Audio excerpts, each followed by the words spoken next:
Everybody is looking for meaning in their name. If this message touches you, remember to subscribe for more Bible encouragement. Stay with me to the end, because we'll see why God's name carries your hope.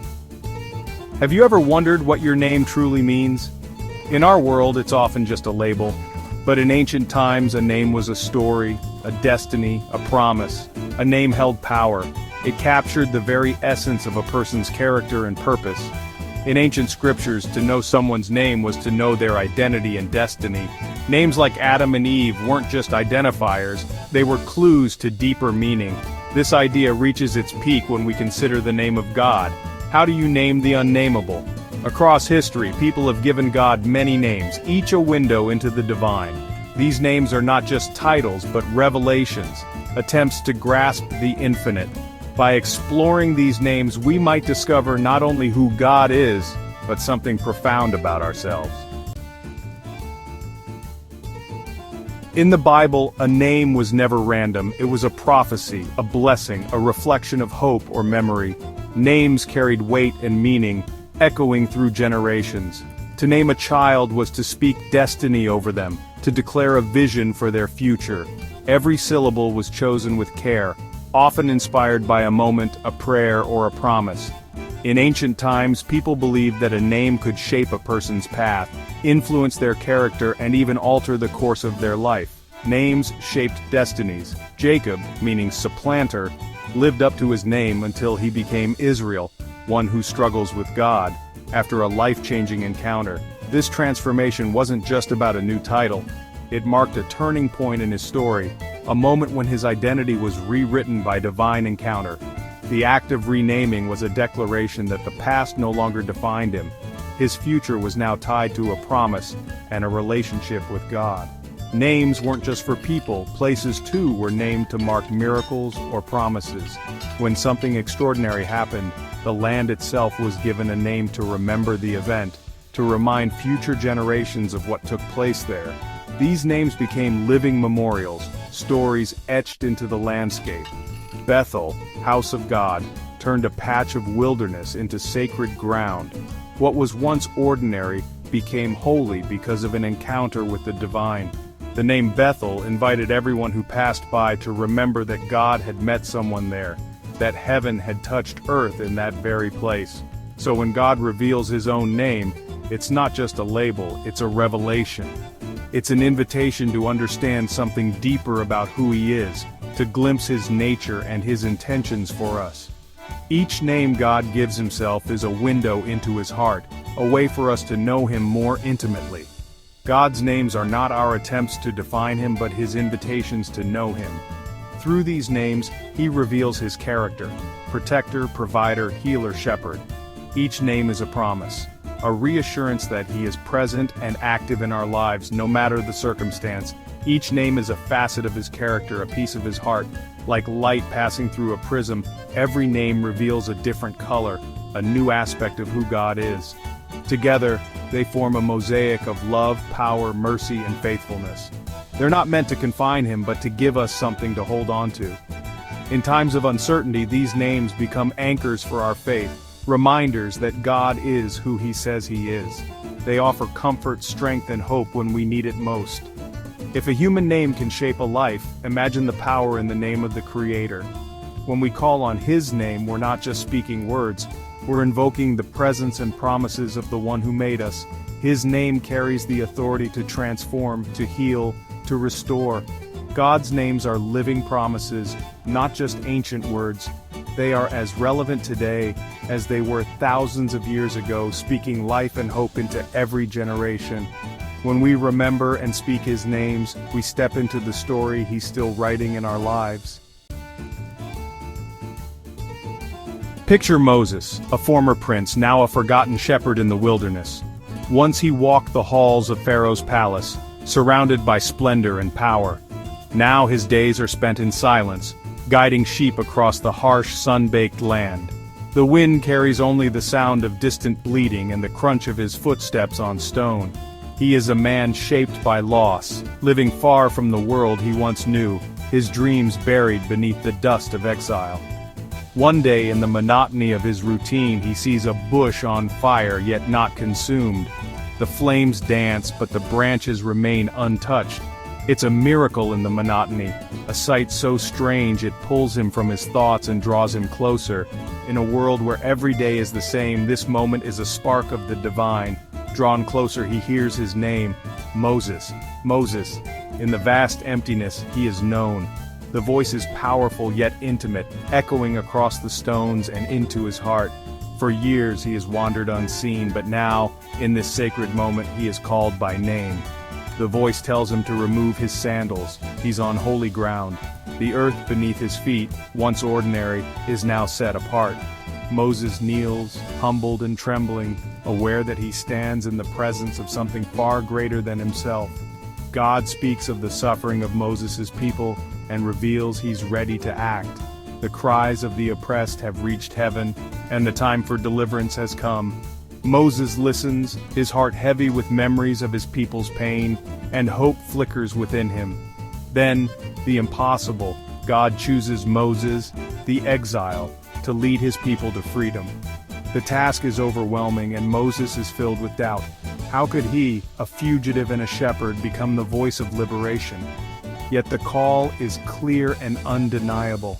Moses, lost and ordinary, is called to an extraordinary purpose. In his weakness, he is chosen.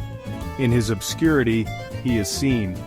The wilderness that once felt like a prison now becomes the place of his calling. The burning bush is more than a miracle. It's a turning point. It marks the end of Moses' wandering and the beginning of a journey that will change history. The fire that does not consume becomes a symbol of hope and transformation. In that moment, Moses' life is forever changed. The light of the bush reflects in his eyes, and a new sense of purpose takes root in his soul. He stands taller, no longer just a shepherd, but a chosen leader. The God who knows his name calls him to a destiny he never imagined. Moses glimpses a future shaped not by his failures but by faith and courage. The horizon stretches before him, filled with promise and challenge. The encounter is a reminder. Even in obscurity we are seen. No life is too hidden, no heart too lost for the divine to find. In the vastness of the wilderness, a single life can be chosen for greatness. God's call can find us anywhere, even in the wilderness. When we feel most alone, the voice of purpose can break through, inviting us to step into something greater than ourselves. The story begins with a name and a whisper from the fire. In the quiet, in the unexpected, destiny is born. Overwhelmed, Moses asks, "What is your name?" He needs more than a title, he needs assurance. God's answer, "I am who I am. Tell them, I am has sent me to you." This isn't just a name, it's a declaration of eternal self-sufficient being. God is not defined by anything else, he simply is. I am is a promise. Whatever you need, God will be. Strength, guidance, deliverance, he is all of these and more. The name is not static but dynamic, an ever-present reality. For Moses, it's the anchor he needs to face the impossible. For the people, it's hope that God is with them, always. I am is a blank check of divine sufficiency. God's presence is the promise that changes everything. Moses isn't going alone, he's sent by the God who is. The journey begins with the assurance of I am. Now, we move to Abraham, the father of a nation, who waited decades for a promised son. Isaac's birth was a miracle, a fulfillment of God's word. But then, God asks the unthinkable. Take your son, your only son, and offer him as a sacrifice. The command is shocking, a test of ultimate trust. Abraham obeys, journeying in silence with Isaac to Mount Moriah. The weight of the journey is heavy, faith and heartbreak intertwined. Abraham's obedience is a testament to his trust in God's promise. The silence between father and son speaks volumes. This moment on the mountain is one of Scripture's most powerful tests of faith. It's a story of surrender, trust, and the cost of obedience. As they climb, Isaac asks, "Where is the lamb for the offering?" Abraham replies, "God will provide." At the altar, Abraham prepares to sacrifice Isaac, but an angel intervenes. "Do not lay a hand on the boy." Abraham looks up and sees a ram caught in a thicket, a substitute provided at the last moment. God sees Abraham's faith and provides exactly what is needed. The test ends, the promise remains. In that place, Abraham experiences God as the one who sees and provides. The story is not just about obedience, but about God's faithfulness. Abraham's trust is met with divine provision. The mountain becomes a memorial to God's character. Out of trial, a new name for God is born. Abraham names the place "the Lord will provide," Jehovah Jireh. This isn't just a label, it's a declaration that God sees our needs and provides in unexpected ways. Jehovah Jireh is a promise, not just for Abraham, but for all who trust God. It means God is attentive, involved, and faithful. For Abraham, it was a ram. For us, it might be hope, strength, or peace. Jehovah Jireh and I Am are two sides of the same coin, God's infinite being and his personal provision. These names are living promises, not relics of the past. They reveal a God who is both transcendent and near. The stories of Moses and Abraham are about us too. They show us the God we can turn to in our own moments of need. His names are anchors for our faith. The God who called Moses by name in the desert knows your name too. In a world where it's easy to feel invisible, you are known. The Creator of the universe knows you personally and completely. When you feel lost or inadequate, remember the voice from the burning bush. It calls you by name. When you face your own Mount Moriah, remember Jehovah Jireh. He sees and provides. God's character hasn't changed. His promises are still true. He is the great I Am, the source of all you need. He is Jehovah Jireh, the one who provides. This is not just theology, it's a personal, life-changing reality. How do we experience these names of God today? It starts with pausing, listening, and making space for the sacred in our daily lives. God's presence isn't confined to holy sites. He's with us in the ordinary. When you're anxious, remember, I Am is your peace. When you're weak, He is your strength. I Am invites you to fill in the blank with whatever you need. Jehovah Jireh is found in small, everyday provisions. A friend's call, a moment of clarity, just enough energy for the day. Seeing His provision requires gratitude and open eyes. Living in these names transforms our perspective and our prayers. God's names are not just about who He is, but who He is for us. In the end, what's in a name? Everything. A name is more than just a word. It carries meaning, history, and hope. It's a declaration of identity, a whisper of belonging, and a promise that we are seen. Names shape our stories, and in the ancient world, they revealed the very heart of a person or a god. The names of God hold the ultimate story, destiny, and promise. Each name is a window into His character, a glimpse of His heart for humanity. From the first pages of Scripture, these names echo through time, inviting us to discover who God truly is. Moses and Abraham's stories reveal a God who desires to be known and who meets us at our deepest need. In moments of fear and uncertainty, God called them by name, drawing near with compassion and strength. Their journeys remind us that God is not distant or indifferent. He is present, personal, and attentive. I Am Who I Am is a declaration of God's eternal, unchanging nature. He is not defined by our limitations or circumstances. He is the same yesterday, today, and forever, steadfast, faithful, and true. In a world that constantly shifts, His name is a rock we can stand on. Because He is, we can face our fears and embrace our calling. We are not alone in our struggles. The God who named the stars also calls us by name. His presence gives us courage to step forward, even when the path is uncertain. Jehovah Jireh is the personal promise that God sees and provides. He knows our needs before we even speak them, and His provision is always timely, even if it arrives in unexpected ways.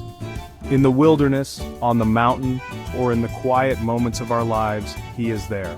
His provision may not look as we expect, but it's always what we need. Sometimes it's a gentle rain after a long drought, a word of encouragement, or a door opening when hope seemed lost. God's care is both practical and profound, meeting us right where we are. These names invite us to trust, to rest, and to let go of control.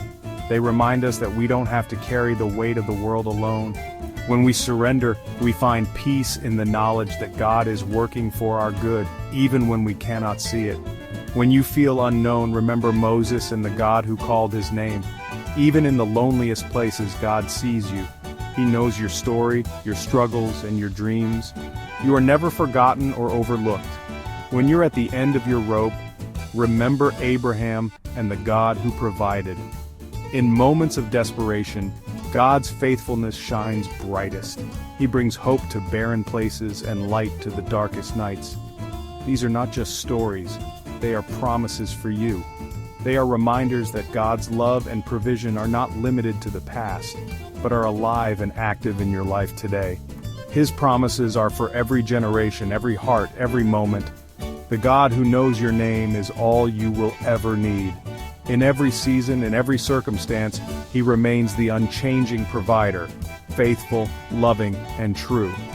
Trust in His name, and you will find hope that never fades. If you've been blessed by this word, please like, share, and subscribe so others can find hope too. On-screen text. Don't keep this to yourself. Share it now.